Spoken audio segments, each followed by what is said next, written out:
Olá, bem-vindos a mais um vídeo em que eu dou informação sobre história, património cultural, sociedade, economia e notícias do Japão.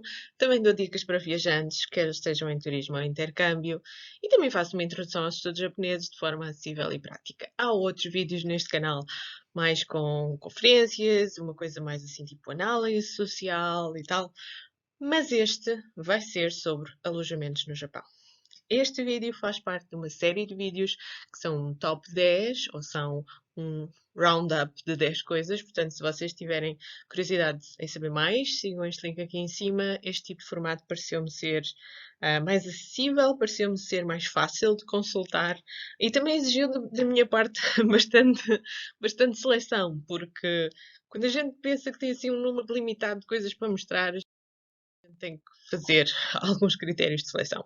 Então, dentro dessa seleção de o incrível, aquilo que eu acho que vocês podem gostar de saber, eventualmente utilizar como referência no futuro, vamos começar já pelos de Tóquio, porque os de Tóquio são aqueles que a maior parte das pessoas tem expectativas de estar, não é? Na cidade de Tóquio. Eu aqui neste canal já disse várias vezes que se vocês forem ao Japão e só forem a Tóquio, vocês não vão ao Japão. E continuo a subscrever isso, continuo a achar que não. Mas também percebo aquelas pessoas que querem passar tempo em Tóquio. Pronto, eu acho que o Japão autêntico encontra-se noutros lugares. Mas Tóquio não deixa de ser interessante e eu faço também programas para Tóquio e já tive, inclusivamente com pessoas o tempo todo em Tóquio, que só puderam ir a Tóquio, às vezes por uma questão de agenda. Então, em Tóquio há um hotel que, sem dúvida, é incrível.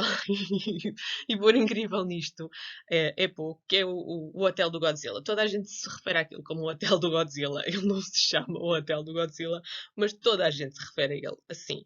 Então, o hotel fica localizado na zona de Shinjuku. Vocês podem aceder muito facilmente a ele através da mega estação de comboios de Shinjuku. Ali perto há coisas como a Shinjuku Golden Gai, que é um sítio de barzinhos simpáticos para vocês irem no final do dia. E vocês têm, como podem até ver no Google Maps, a Godzilla Street. Eu nem sabia que havia Godzilla Street marcada no Google Maps. Isto, atenção, isto não é o nome da rua, está bem? Não há nenhuma rua chamada Godzilla Street. Mas provavelmente por uma questão de pinpoint para os turistas descobrirem, é que de facto existe uma rua em que nós temos a perspectiva da cabeça do Godzilla enquanto caminhamos nessa rua. O Godzilla inteiro não existe, existe uma estrutura que é a cabeça do Godzilla e mais uma pata, uma mão, e que estão num edifício que uma parte desse edifício é um hotel. E este é um hotel que vocês podem ficar e existe toda uma fachada do hotel em que todos os quartos, como vocês podem ver aqui na fotografia, nesta fotografia aqui, todos os quartos vocês veem uma parte dessa cabeça do Godzilla. Alguns quartos a têm como se fosse a pata a furar a parede, então há toda uma experiência. Então, como é que se chama o hotel? Este hotel chama-se Gracery. É o Gracery Shinjuku, porque a Gracery é uma cadeia. Ele não é propriamente barato neste momento. Os quartos do Godzilla estão a partir de 80 € por noite. Mas, assim, nem de perto nem de longe é dos mais caros em Tóquio. Portanto, é fazível. É uma coisa que vocês podem considerar para o vosso orçamento. Sobretudo se vocês acharem piada isto e quiserem ter a experiência. Mesmo que vocês não fiquem nos quartos com vista direta para a cabeça do Godzilla ou que tenha pata, vocês vão sempre ver o Godzilla na área das refeições, tanto a área das refeições interior como a exterior. E tem este muro como se fossem pedras, tem um ar assim meio pré-histórico, pronto, é tudo para criar um ambiance. Segundo hotel incrível do Japão, também em Tóquio. Eu queria dar aqui um contraste entre a cultura pop, contemporânea e a cultura mais tradicional.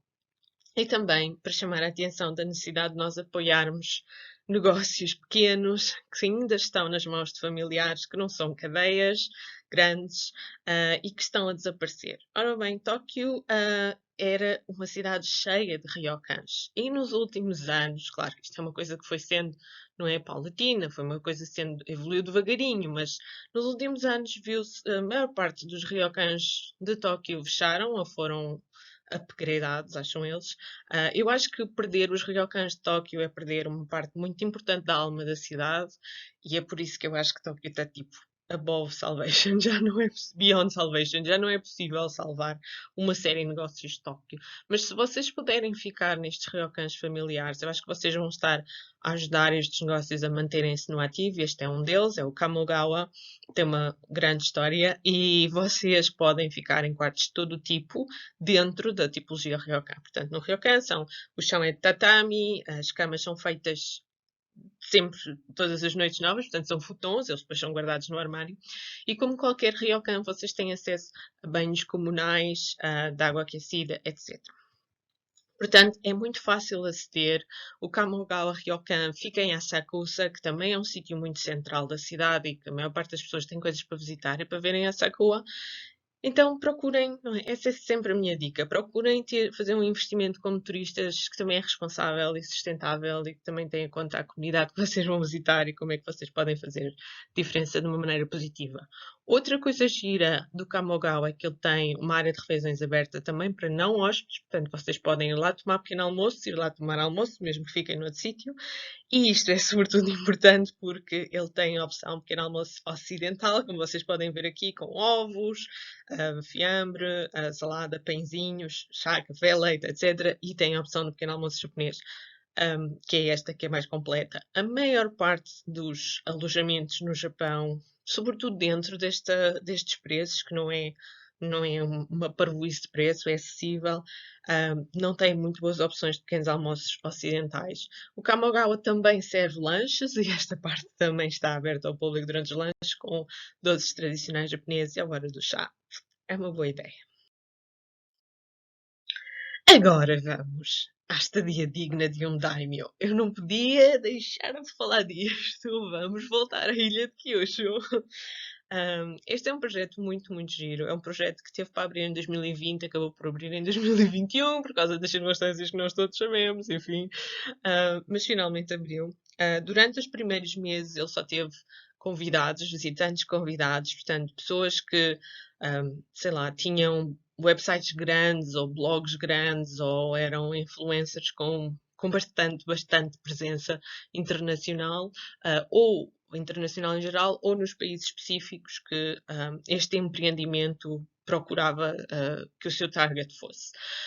Portanto, quando transformaram um determinado castelo de uma determinada localidade de Kyushu, que é Hirado, quando transformaram o castelo de Hirado, uma parte do castelo, não é todo, mas uma parte do castelo, num alojamento de luxo, eles pensaram logo, ok, isto não é para o comum dos mortais, isto vai ser caro. Os amigos, isto é muito caro.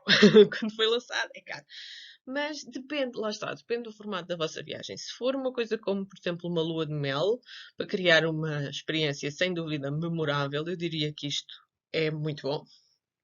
E depois há aqui outra particularidade, é que eles continuaram a utilizar, mesmo no website que criaram, mesmo na divulgação, continuaram a utilizar aquela iconografia que eu já estudei e que já falei aqui no canal, que é a iconografia relacionada com a história desta parte no Japão, durante o período em que esta parte do Japão foi, digamos, estava na vanguarda do Japão, era a parte do Japão mais rica, mais evoluída, mais atualizada, que foi os séculos XVI e XVII. Então, tudo o que tem a ver com identidade local nesta zona de Kyushu e em Hirado particularmente, porque foi uma feitoria muito grande, tem a ver com aquilo estar no centro do mundo, tudo o que estava a acontecer de mais pioneiro estava ali, e aquilo é que era o Japão avançado do século XVII.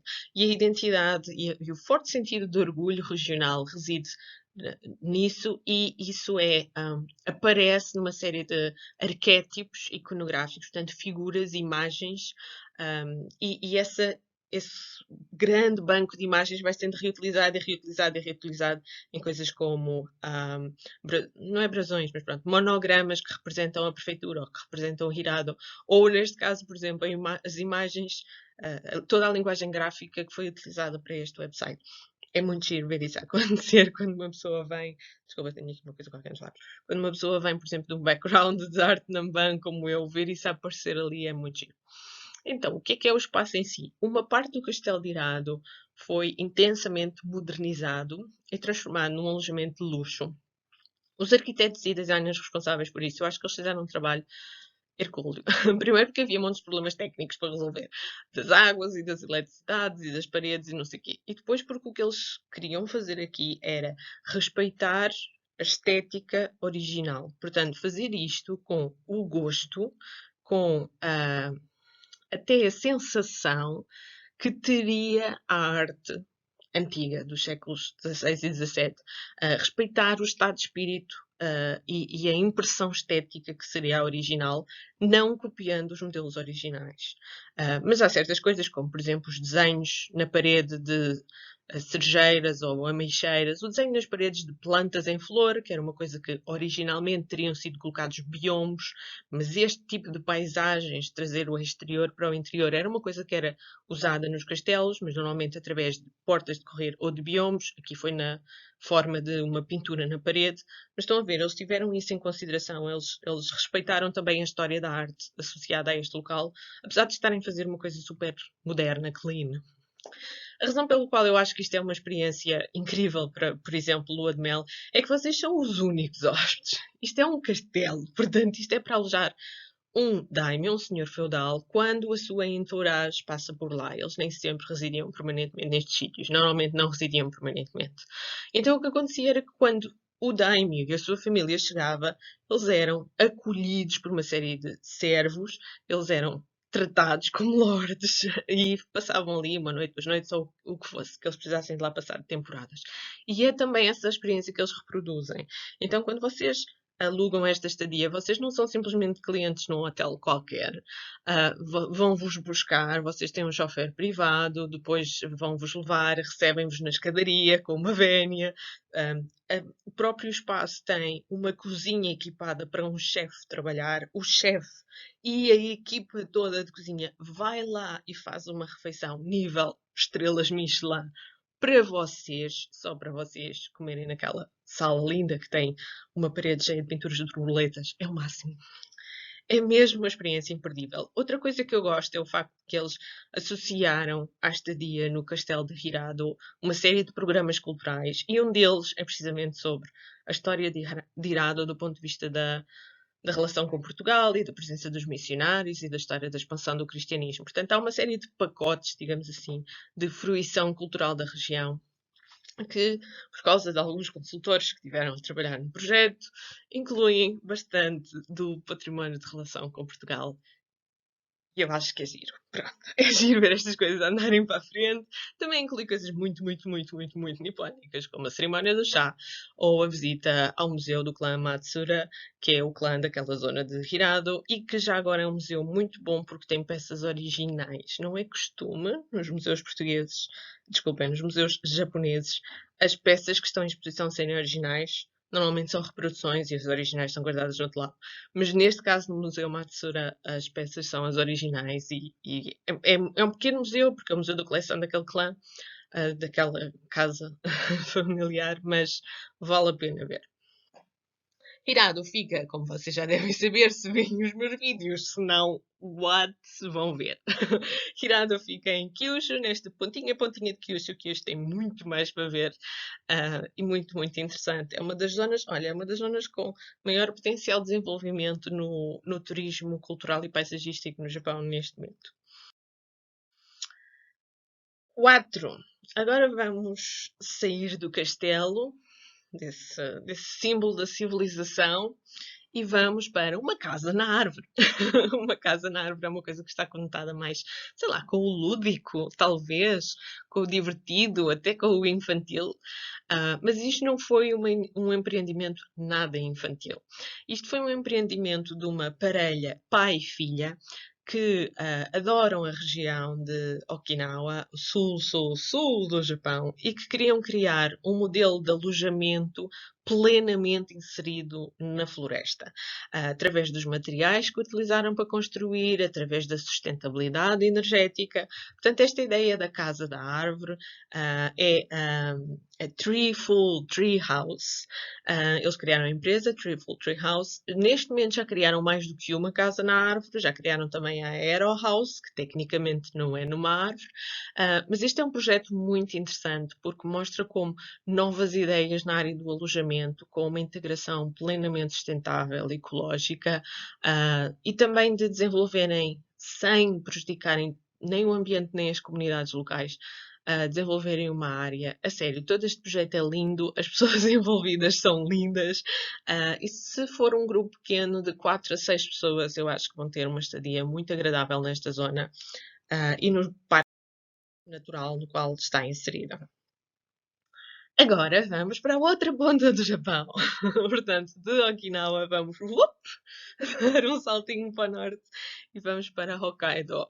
Hokkaido também é, esta ideia de Hokkaido também é o extremo de Okinawa, no sentido em que passamos do quente para o gelado. Então, Hokkaido não é gelado o ano todo, mas é muito, muito gelado em janeiro e faz, por exemplo, um festival do gelo, entre outras coisas. Existe aqui um resort turístico que cria todos os anos a Ice Village. A Ice Village não é permanente, because it's ice. E porquê que eu digo cria? Porque eles literalmente constroem a Ice Village todos os anos, desde que haja gelo suficiente para fazer.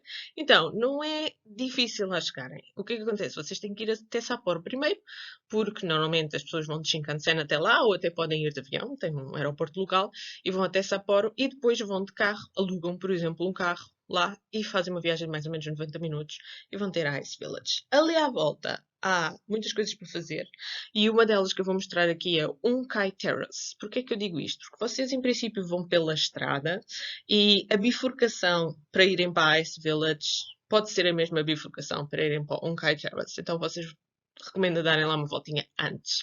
O Unkai Terrace é um conjunto de terraços, são vários, conjunto de terraços em que vocês estão acima do nível das nuvens. Portanto, as montanhas aqui são tão altas que as nuvens fazem como se fosse um mar à vossa frente e vocês estão ao nível das nuvens. E pronto, é uma daquelas coisas que nas fotografias nunca faz muita justiça, é sempre muito, muito, muito mais bonito do que nas fotografias, mas pronto, mas as fotografias são o que eu tenho aqui para vos mostrar.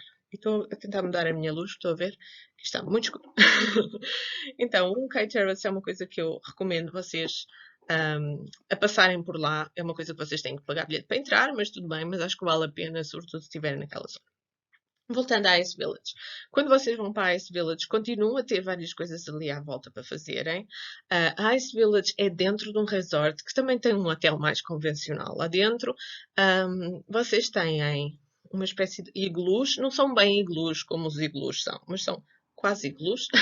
E vocês têm estas cobertas nas camas, mas depois é-vos dado um saco de cama especial que aguenta temperaturas até 30 graus negativos, e vocês dormem nestes sacos de cama. Existe bar, noutro compartimento, existem outros serviços, existe uma capela, porque, curiosamente, isto é muito famoso para casamentos. Sim, as pessoas querem casar numa capela feita de gelo. Why not? Também existem caminhadas para se fazerem à noite, iluminadas com umas luzes bonitinhas, e existem muitas vezes espetáculos de fogo de artifício pré-agendados. Pensei ir ok para isto. Seguinte, dormir e acordar com o Fuji-san a preço de saldo. Ora bem, nesta minha introdução aqui, nesta lista, eu tecnicamente, por causa de uma coisa chamada Non-Disclosure Agreement, que a gente faz quando trabalha com certas organizações, eu não posso tecnicamente dar-vos muitos detalhes sobre isto. Mas como eu sou portuguesa, estou a fazer o vídeo em português, eu acho que vocês mereciam saber da existência disto. Portanto, mesmo que vocês não vão comigo nos meus programas, existe um hotel no qual um hotel, aliás, com termas incluídas, com onsen incluída, na qual a onsen é exatamente como esta fotografia que está aqui. Vocês veem o Monte Fuji quando estão no banho. Isto é o Fuji. Os quartos e as salas que eles também alugam para empresas, para eventos e para convenções são muito simples, mas muito confortáveis. Eu diria que é o equivalente cá a hotéis da cadeia Ibis ou coisas assim na ordem do 3 estrelas, mas assim ainda mais limpo, ainda mais confortável, mas não é luxo. E aquilo que eu vos posso dizer é que este preço, meus amigos, este preço é um zero a menos do que é costume para hotéis com vistas do Fuji assim, com onsen lá dentro e com as outras condições todas que eu agora não posso falar aqui acerca dos quartos e das comidas e dos acessos. Tá? Basta dizer que o normal é mais um zero do que isto que está ali, porque vocês vêm fugir dos quartos com esta fotografia. E a outra, vamos terminar para não me queimar muito, é nesta zona. Não posso dizer mais, mas é por aqui. Next!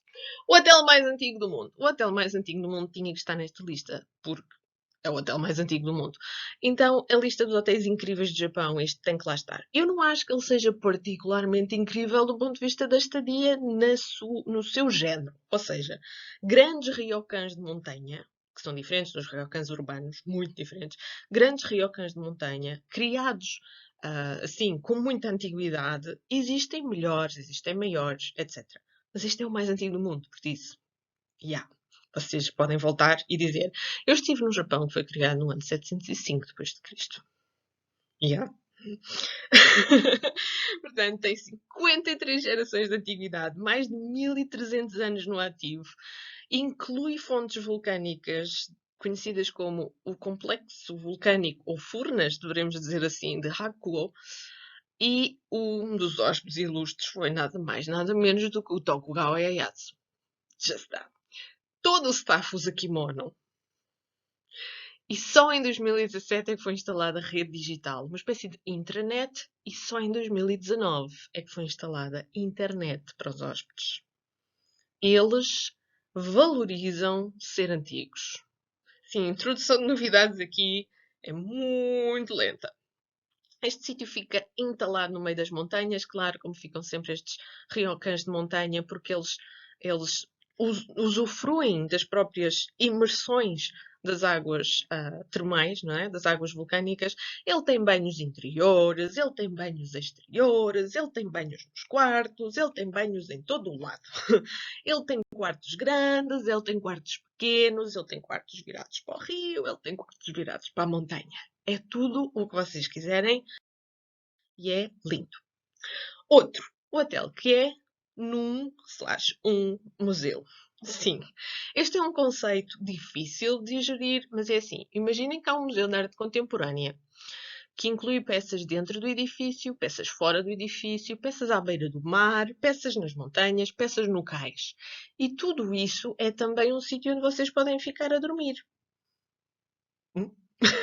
É mesmo como ficar no museu. Como vocês podem ver aqui na fotografia aérea, há vários complexos e vários edifícios e vocês veem peças de arte contemporânea, originais dos autores, por ali. E podem dormir ali. E durante a noite, se tiverem insónia, podem ver coisas. Isto chama-se, também me chamou a atenção originalmente por causa do nome. Isto chama-se Casa Benesse. Eu vi Casa Benesse, um nome português, porque Casa é português, Benesse também.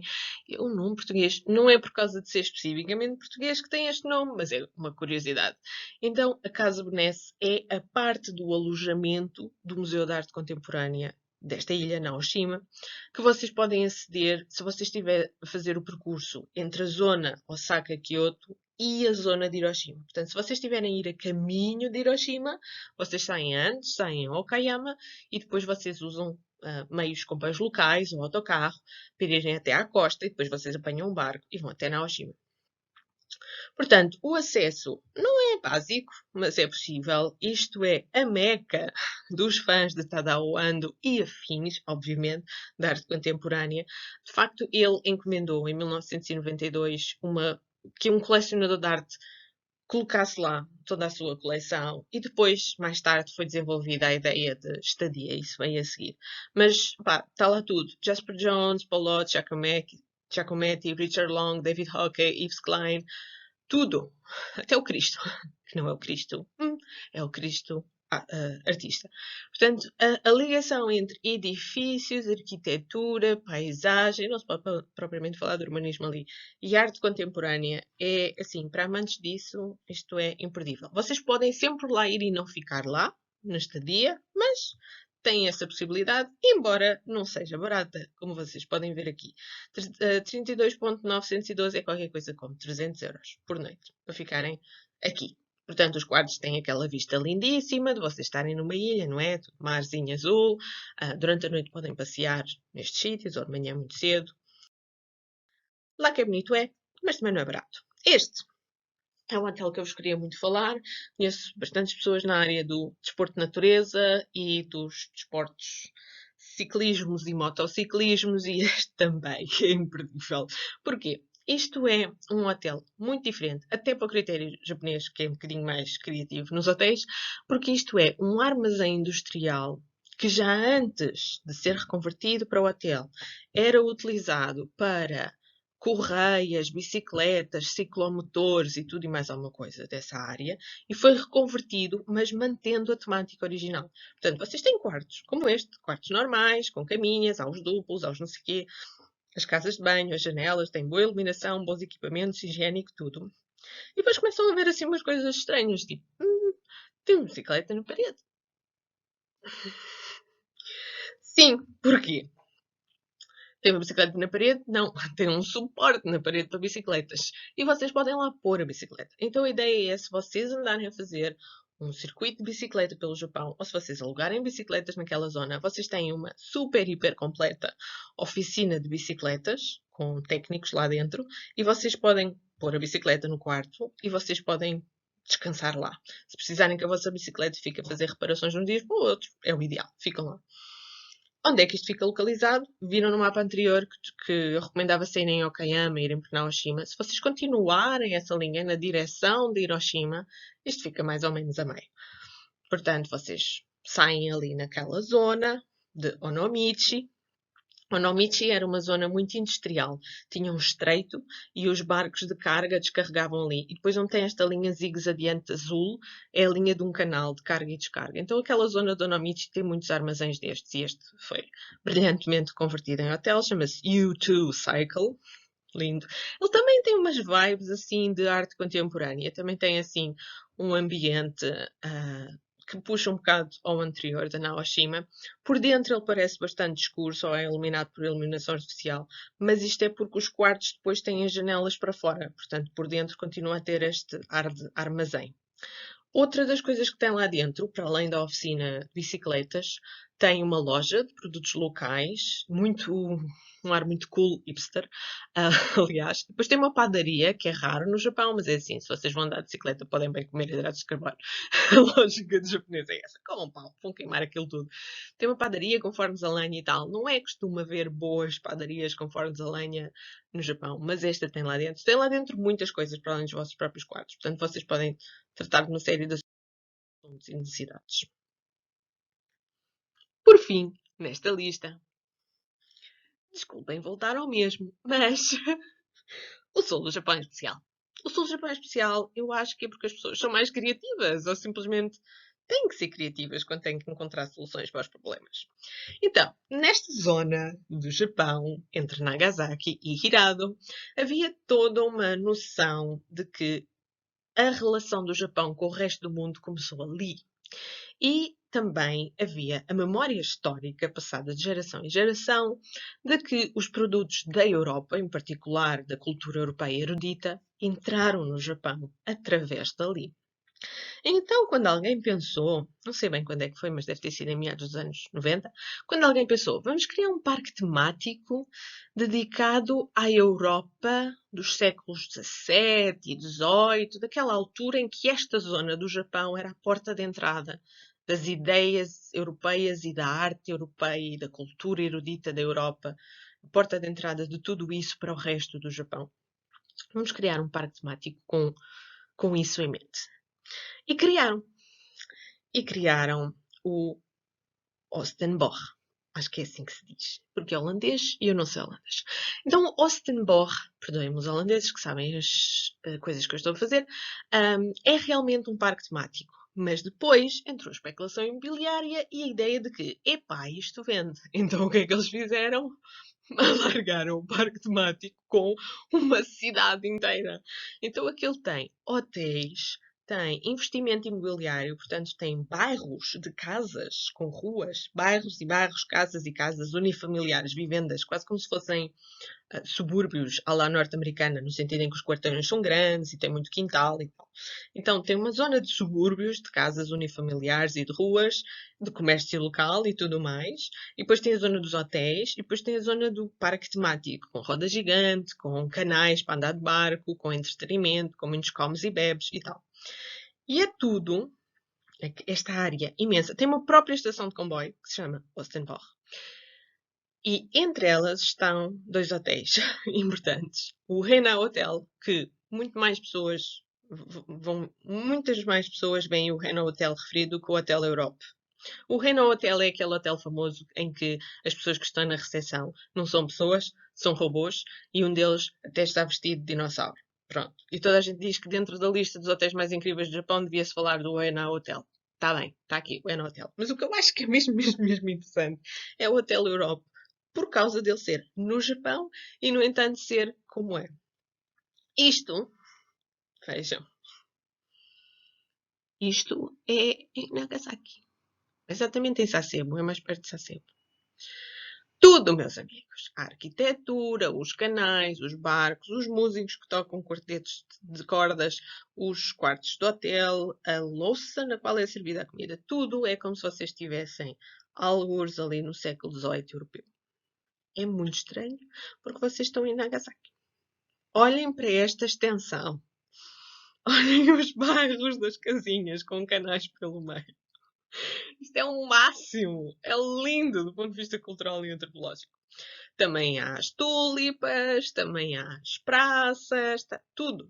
Há os moinhos à la holandesa. Se vocês não vissem no postal escrito coisinhas em japonês, vocês não iam saber que isto era no Japão, certo? Depois, tem os funcionários japoneses a fazer a vénia. que é potencialmente a coisa mais quintessential do Japão. É lindo, tudo isto é lindo. Vale a pena lá ir, mesmo que vocês não fiquem lá alojados, só para ver isto. Como viram, existe uma estação de comboio que se chama Oostenborg, portanto vocês podem ir a partir de qualquer ponto do Japão na linha de comboios e entrar no parque. Vocês podem pagar o bilhete do dia do parque, mesmo que não fiquem lá. O Hotel Europa tem a particularidade de ser mesmo aquela ideia da Europa. Se quiserem coisas mais estranhas, vão ao Renault Hotel e façam um check-in com o Tyrannosaurus Rex. Rest my case. Se vocês quiserem saber mais coisas sobre o Japão e em grande parte sobre mim, vejam mais vídeos neste canal e participem e façam parte da comunidade. O canal existe para vocês. Portanto, só se vocês participarem é que isto faz sentido. Uma grande beijoca para todos e até ao próximo.